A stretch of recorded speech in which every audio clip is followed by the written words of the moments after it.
can't stay.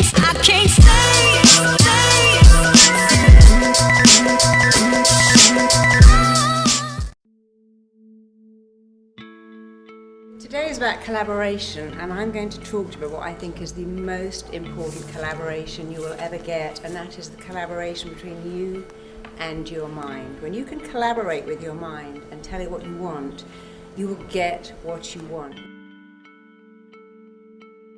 What I believe is you need to know 4 things about your mind, and if you put these 4 things into practice, you will have success across the board at every level. So let me tell you what these 4 things are about your mind.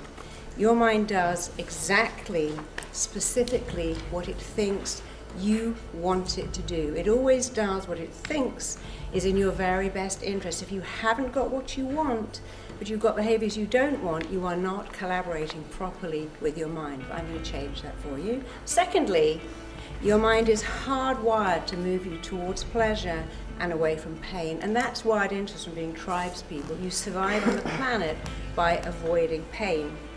Thirdly, the way you feel about everything all the time is only down to 2 things: the pictures you make in your head and the words you say to yourself. And fourthly, your mind loves what is familiar. It is programmed to keep going over and over again for what is familiar.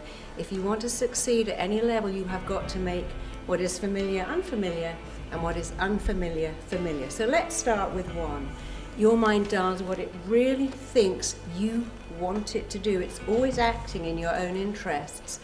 And your mind listens all the time to your language. It works out what you're doing and feeling by the words you're using. So if you say, "These exams are killing me, I'm dying under this paperwork, my boss is a nightmare, I'm overwhelmed, I can't cope with the stress." When you say, "I'm dying under the pressure, this workload is killing me," you are telling your mind you don't want to do it. And if your mind thinks you don't want to do it, guess what? It will encourage you to procrastinate, bunk off, and not apply yourself. Your mind is so very, very specific to the words you use that if you say, "I'd love a week off in bed, I'm overwhelmed with this stress, I just wish I could have a week off at home lounging around," your mind goes, "There you go, I've given you the flu. Didn't you ask for that? You said you wanted a week off in bed, and I've given you the flu. There's your week off." If you say, "I'm dreading having to give that presentation next week," and say, "I'd do anything to get out of it," your mind's like, "Okay, why don't I wake you up with a migraine or an upset stomach?" There's your get out of the presentation behaviour. And that sounds a little silly, but that is how your mind works. So I worked with a footballer who came from nowhere. He was playing for not any division team, and he went straight into the Premier League.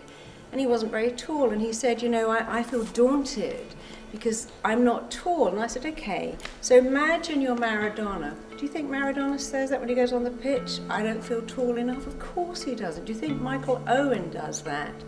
You have to change your thinking and change your words, because the pictures you make in your head and the words you say to yourself will change everything. That's all you have to do. Arnold Schwarzenegger said, "Modesty is not a word that applies to me in any way at all. I hope it never, ever does." And I love that. And Muhammad Ali said, "It's people's fear that stops them taking on challenges." I told myself I was the greatest before I even was. I believed in myself. And then guess what? I became the greatest. So what a concept. He told himself he was the best, and he became the best, but he didn't just go, "Yeah, I'm the greatest me." He trained, he worked out, he was disciplined, he believed he was the best. And I worked with the top of their game, top CEOs, top actors, top everything, top rock stars. They all have to tell themselves they are the best, because what's the opposite of that? "Oh, I'm just average, I'm not really good enough, I can't really do this, it's too hard, it requires too much commitment." I just showed you whatever you tell your mind it believes. So tell it better things. First you make your beliefs, and then your beliefs make you. And if you believe in yourself, other people will believe in you too. And when you stretch your mind to a new dimension, it never, ever, ever goes back, because your potential expands as you move towards it. You can't even know what your potential is. So when Roger Bannister wanted to run a mile in under 4 minutes and no one had done that, he did these 4 things. He told himself, I want to do that, I want to make it happen.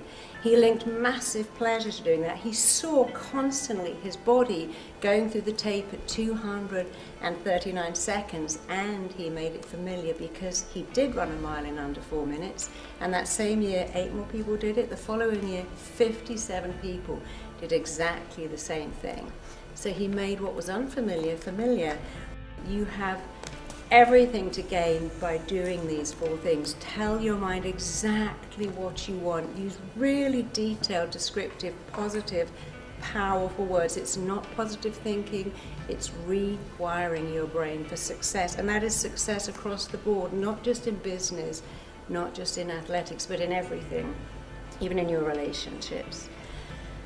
Link massive, huge, enormous pleasure to getting there and pain to staying the same. Change the pictures, change the words. When you have a brilliant brain, and we all have a brilliant brain, you have 2 choices. Rationalize why you feel so bad, or talk yourself out of it. I can't cope with these exams, I'm not getting enough sleep. Or change that to, this is temporary, I can do this, I want to do it, I'll sleep later.